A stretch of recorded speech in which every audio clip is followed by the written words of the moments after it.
Ladies and gentlemen, let's put our hands together. Put your hands together for PDS veteran, 10-time conference host, and unconfirmed guest at my next birthday party, John Miller. Thank you. Thank you. And welcome to our 2017 Technology Conference, PDS Connect. Truly for us, this is one of the highlights that we have every year hosting you for this conference. So we're looking forward to all these 2 days will hold for us. And I guess I want to say thank you to our new eager intern, Connor, for an interesting introduction. I don't know what you'd call that. But I guess he shows that bad jokes are even a little bit funny. But most importantly, thank you to all of you, our customers.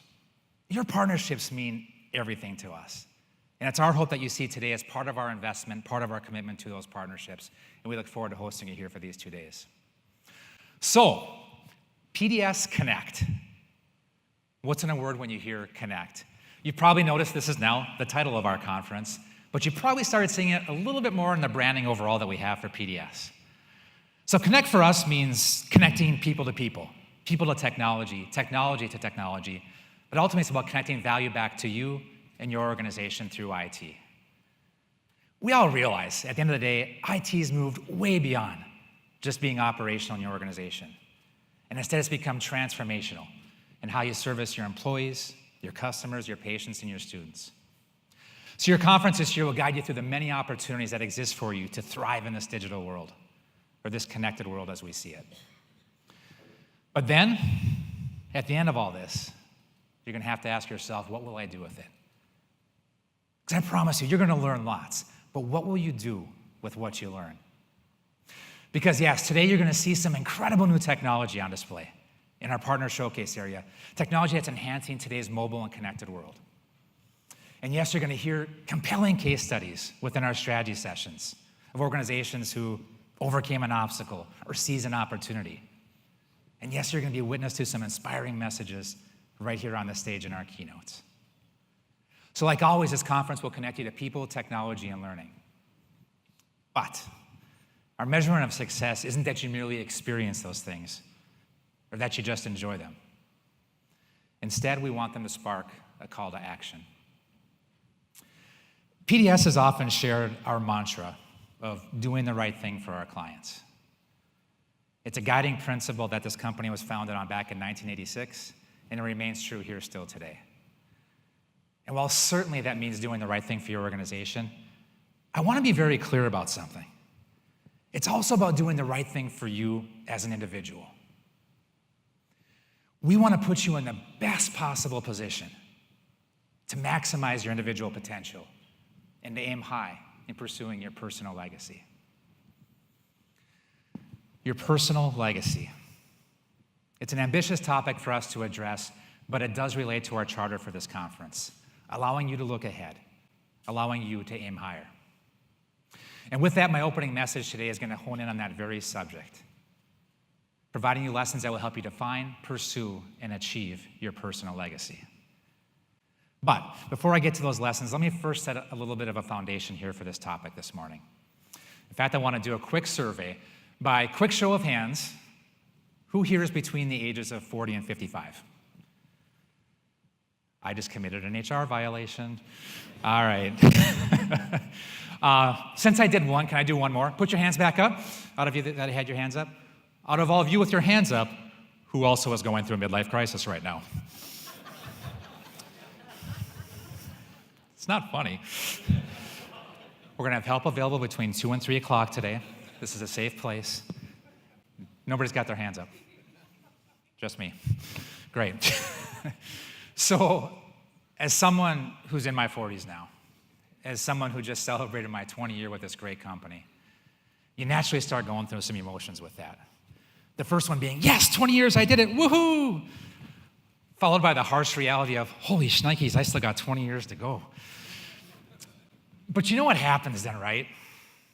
When you're at that somewhat career and life midpoint, you naturally start doing the reflection. You start looking back as a way to be able to look forward. You ask yourself, what have I done? What have I not done? What's been my mark to date? And then you start turning your attention to what you want to do next. What do I want to do? What do I want my impact to be? And these really become legacy questions, right? But what is a legacy anyway? Some will say it's what you leave behind for others. Others will say it's a measure of your success, while others will say it's what you'll be remembered as. One way to think of it is this, is that leadership defines your impact while you're here, while your legacy defines your impact while you're gone. Sounds good, John. But how do you measure that? How do you measure a legacy? Because I know who my audience is here today. We have IT professionals, scientists, mathematicians here in this room, and we like to work with absolutes. We want to live in a world of black and white. We want to demystify the gray wherever it exists. But how do you measure this? How do you measure a legacy? Well, there are numerous points in life where it does seem as though we get some measurement of someone's worth. For example, your birth announcement, right? It's your first one. Here's mine, little Johnny Miller back in 1974. And by the way, I have no memory of that day that I came into this world, but it doesn't mean I haven't thought about how that moment went. And I've always imagined that the doctor that was helping me come into this world had a voice like a public address announcer for a basketball game. So it sounded something like this. And now, measuring in at 21 inches and a robust 8 pounds and 2 ounces from Iron Mountain, Michigan, the man in the middle, Mrs. Miller, please push, John Miller. And the crowd and the nurses go wild. If you've had a child before, that's what it feels like though, right? Because that's when it gets real. Now there's this child, this physical being with characteristics and dimensions. And that's when you really start thinking about what's possible. Will he become a scientist, a football player, a technologist, maybe even Tri-County Bocce Ball champ someday? And then as time moves on, you start adding to your credentials. You go through high school, you graduate college, and now you start maturing your personal resume. And this too is really immeasurable. It's about what you've now skilled yourself in from an academic standpoint. So these two measurables that you see on here, they start to depict what's possible. Ultimately, what you could become and what your legacy could be. And then as you start becoming a contributing member to the world, other measurement points start to surface, like performance reviews. Just saw some eyes roll behind your heads. Everybody's favorites, right?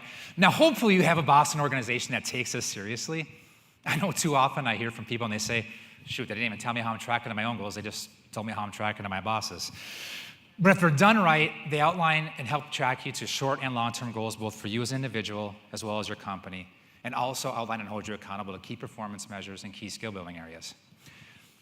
But this is now a measurement of your value that you get from others. Your boss, your company, possibly even others if you do 360 reviews. So this is how others see you in the professional world. But how do you see yourself? Your social profile. This is yet another measurement. And let's just say it's an interesting one to talk about. So real quick, I always make a habit, anytime I'm gonna meet somebody for the first time, I'll usually try to connect with them on LinkedIn first. It's a quick way for me to say, hi, looking forward to meeting with you. But it also again gives me an opportunity to review their profile and their background to make sure that I'm providing value into our budding relationship. Now, I truly believe every connection you make is an absolute blessing. But sometimes you read somebody's profile and you're like, oh my gosh, I'm gonna be meeting perfection.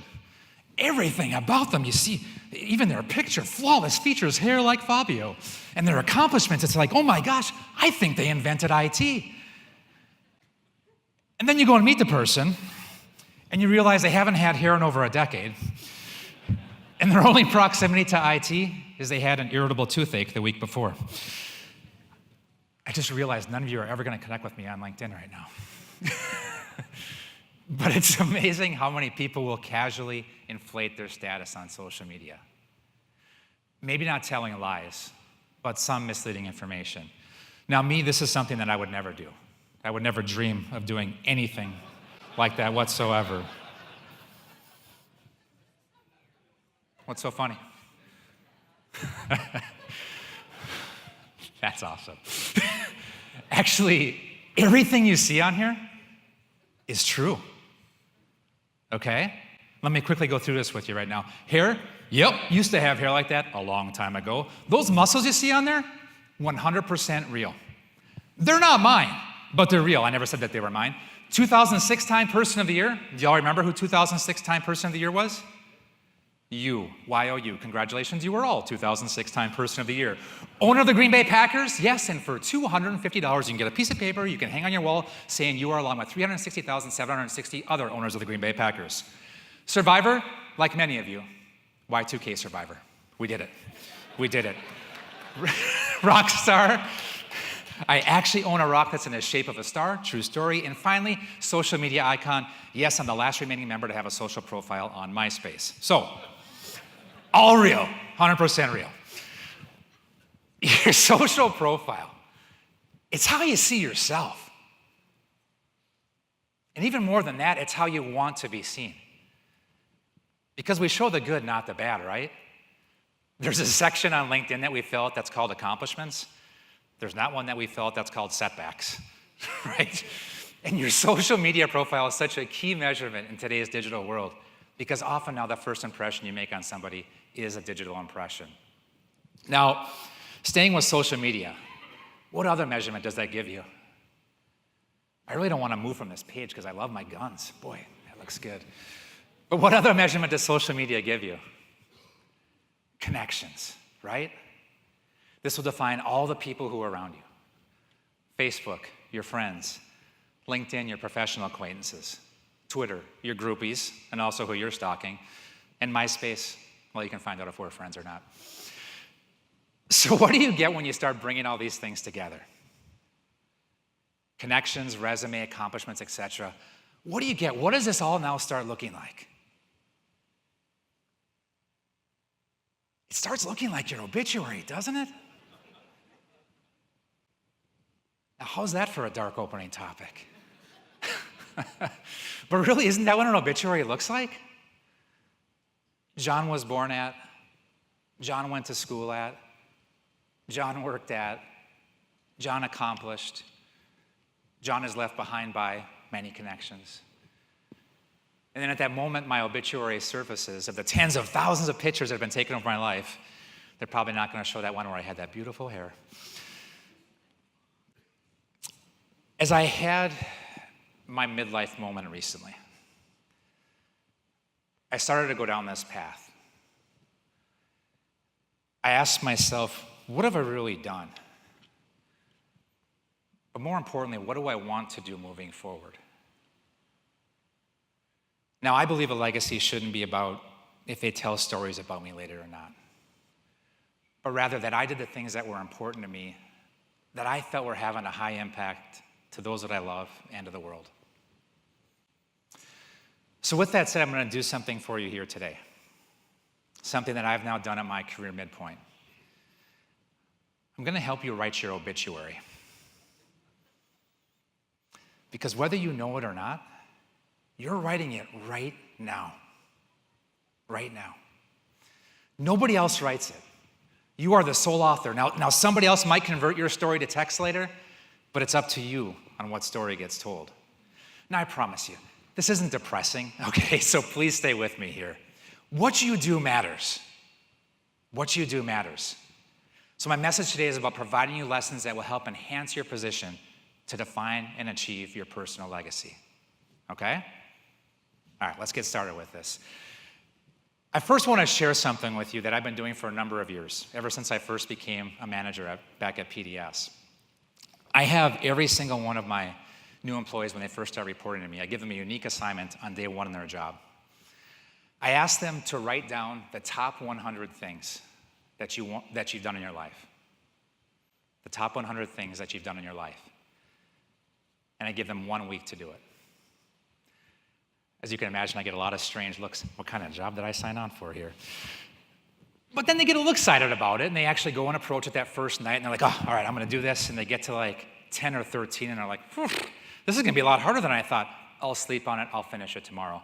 Night 2 comes along, and they'll get to 20 or 30, and then they're just stuck.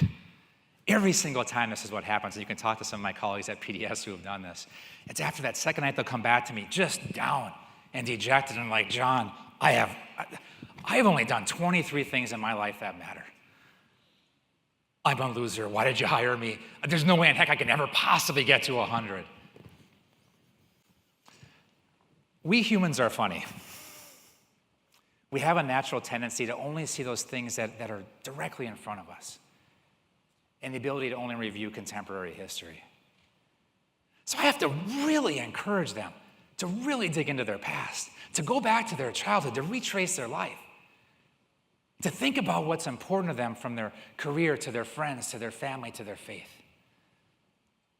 And then eventually they're able to access that archive storage in the back of their brain, and they're eventually able to complete the exercise. And I can tell you, when they do this, there's genuine excitement upon completing it, because they're reminded about things that are important to them.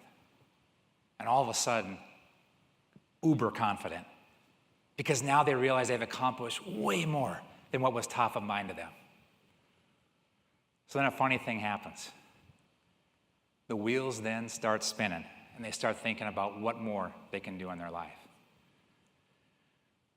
which then leads to their week 2 assignment. I then ask them to write down the top 100 things that you want to do yet in life. And I'll tell you, there's far more eagerness for this exercise, because those reminders of past success, they become great catalysts in outlining future success, which is why it's very important to do it in that sequence and through completion. First, the top 100 things that you've done in your life. Complete that, and then the top 100 things you've done you want to do in life. It's a rewarding exercise to do both for yourself and for your employees, because in the end, it reminds you that anything that you do in life should be towards retiring something off of that 100 list. Which leads into a principal step in outlining your future. Lesson number 1, identify your values. This is so important. Too often, way too often, we are quick to establish goals for ourselves without ever even going down this path first. And worse yet, those goals are based on expected or normal aspirations that you should have because a book said so or somebody else did it that way, instead of truly considering what your real personal desired aspirations are. So because of the immense importance of this, of identifying your values, what I've done is I've compiled 4 key questions that you can ask yourself to help you identify your values. Number 1, why did I value doing the things in my top 100 list? By virtue of going through the exercise, you'll have mapped out what was important. But now you have to reflect on it and ask yourself, why were those things important? Number 2, Lisa Heisha, she's a renowned life coach, and she uses number 2 within guidance that she gives others, so I'm going to borrow that from her here today. But she says this: 20 years after my death, what will I be remembered for?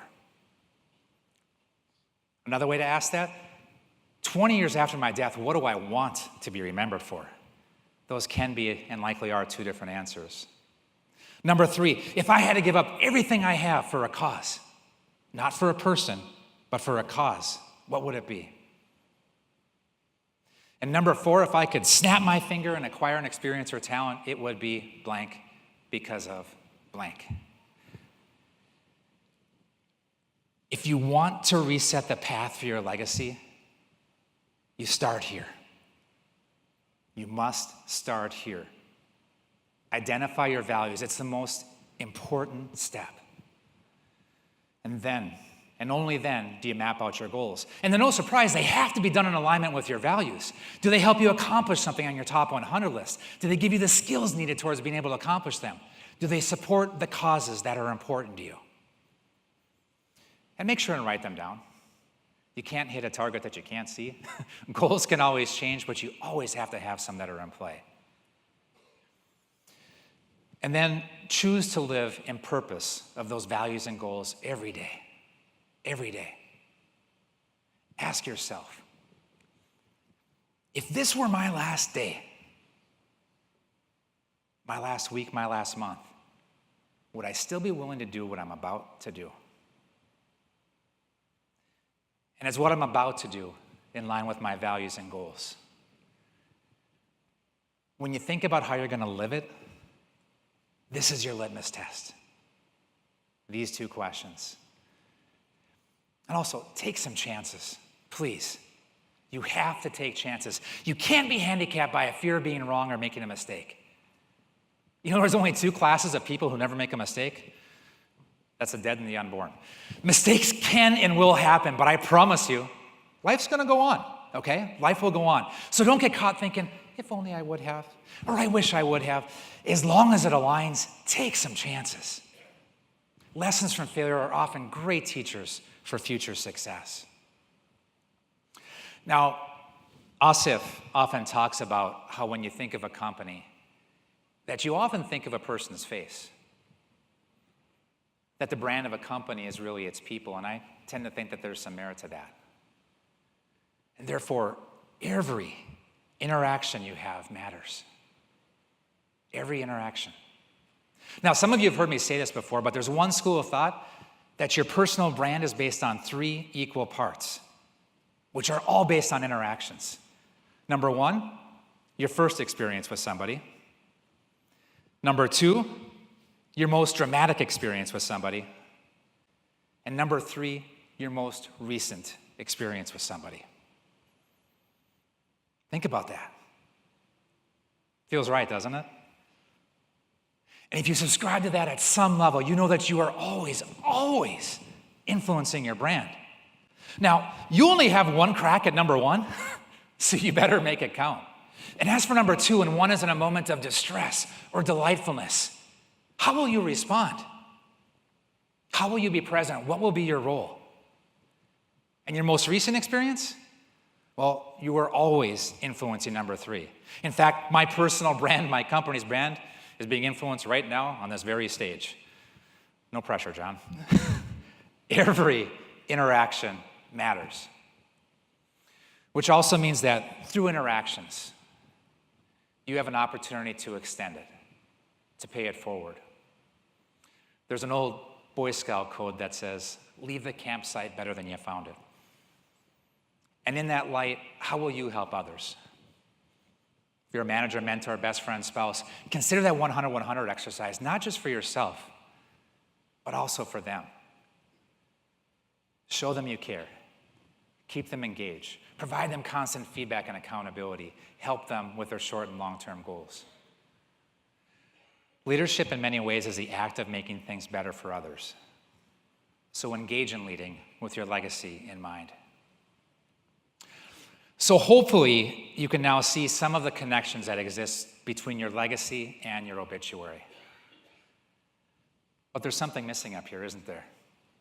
Specifically with your obituary, what's the one big thing missing to complete your obituary? By the way, this is the audience participation portion of the program. Anybody care to guess what's missing to complete your obituary? Who said you have to die? You are dark, you are twisted, and you're right. You have to die. There's just no way around it. But that's a depressing subject to talk about, so I want to talk about something different. Let's talk instead about what's missing to complete your legacy. Because your legacy isn't about your death. It has everything to do with how you lived. This is maybe one of the most important things you can hear from me here this morning. I love Maya Angelou. She was a beautiful person, beautiful poet. And my favorite quote from her reads this: people will remember less about what you accomplish in life and more about how you made them feel when you were around them. Isn't that beautiful? People will remember less about what you accomplish in life and more about how you made them feel when you were around them.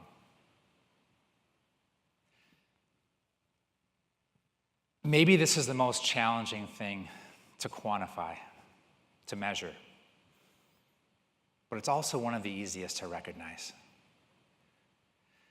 In fact, I want you all to do something for me, okay? I want you all for a moment here, if you could, please close your eyes for me.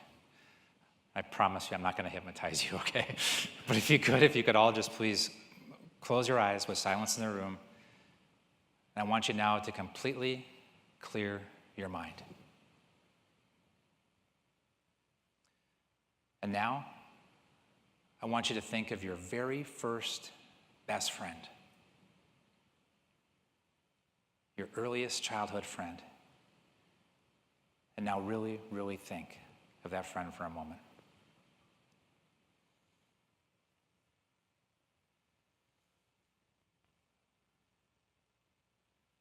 You can open your eyes.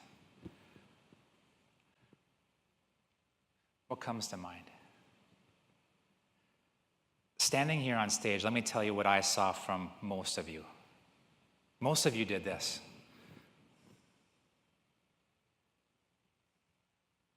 You all developed a grin or a smile because you felt an emotion when you were thinking of him or her. When you think of a person, it usually brings up an emotion, which speaks to Maya's poem. People will remember less about what you accomplished in life and more about how you made them feel when you're around them. We're going to do one more exercise, okay? And this is a quick 10-second exercise. I'm going to give you 2 sets of instructions here, okay? So here's your first instructions. I need you all to stand up and then pair up with somebody and designate one of you as person A and one of you as person B, okay? So stand up, pair up, person A, person B.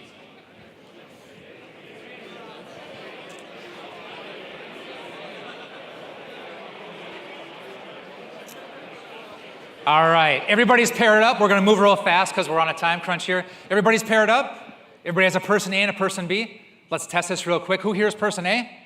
Hands down. Who here is person B? Oh, this is a smart audience, great. Okay, so here's the rest of your instructions, okay? It's a 10-second exercise. So I need you all to stand facing each other and be about 1 to 2 feet apart from each other. And when we actually do the exercise, you're gonna be in eye contact the whole time. I know it's a little uncomfortable. All right, so here, real quick, here's your instructions then, okay? Person A, when I say start, you have one responsibility. You have to look deeply into the eyes of person B. And give a very flat, non-emotional face like this. You can even be a little bit grumpy. You can go like this.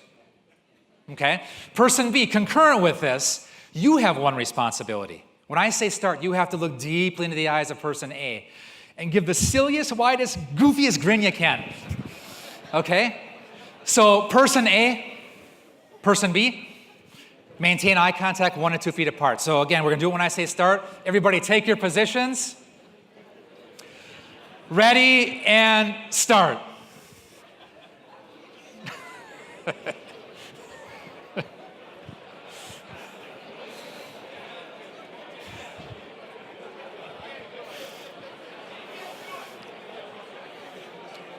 And time. All right, thank you. You can all grab your seats again here. My gosh. Wow. I would give you a round of applause, but you guys kind of sucked at that. Yeah. You lasted like a second and a half. I said, I only asked for 10 seconds. So I'll offer you this. It's pretty clear that happiness is way more powerful an emotion than non-happiness. Because what went out in that exercise? Happiness is the most beautiful, it's the most powerful, it's the most contagious emotion. Sean Archer shares examples of the impact of the happiness advantage in his best-selling book. And the theory is that it's based on the belief that usually we'll set goals in life to then potentially achieve success, to then potentially achieve happiness. But the reality, that formula, it doesn't usually work that way. It certainly doesn't work with consistent results. Because what usually happens is this: we establish that goal for ourselves, we accomplish it, and then we just set a new goal for ourselves without even pursuing happiness. So what Archer suggests is that maybe we have the formula wrong, essentially backwards, that perhaps instead choosing and achieving happiness first puts ourselves in a better position to achieve success and to retire goals. And if you subscribe to that, then starting with happiness, choosing happiness first, puts you in a better frame of mind to accomplish those things that are important. Choose happiness. There's an old saying that with the right attitude, there's no limits to your altitude. Choose happiness. Define your values, map your goals, live it and take chances. Know that every interaction matters and extend it to others. And you can see then how shaping your legacy will also write your obituary. I'm giving all this to you here today because this is a personal journey that I just went on. And with that, I went as far as writing out my future obituary. Now, that is the ultimate concept of working with the end in mind. But that's the idea behind it. I want to be able to live purposely towards it. In fact, recently I handed my boss, Asif, a copy of my obituary, which, how weird am I? But judging by his reaction, by the way, I think he actually thought I was dying. If you see him today, give him a big hug. He's still a little emotional about it. But I assured him that I wasn't. I explained my story and a reason for doing this. That I needed to set a course for my second half. That I wanted his support in that. That I want to sincerely make an impact to others. And I know in sharing that with him, he's going to do everything he can to help me with that. And I'd encourage you to consider some of these similar steps that I went through with you here today. Because in the end, you must realize your legacy matters. And if your legacy is how you'll be remembered when you're gone, then I'll leave you with this. It's not what we leave with others that matters most. It's what we leave within them. Live each day with the knowledge of this. And I promise you, if you pursue your legacy in this fashion, you will not only raise up yourself, you will not only raise up your company, but you will raise up all of those who are privileged enough to be connected to you. You are the sole author of your obituary and your legacy. Define your values, map your goals, live it and take chances. Know that every interaction matters, extend it to others, and choose happiness every day. You are writing the greatest story ever told. The story of the legacy of you. Author it wisely. Thank you.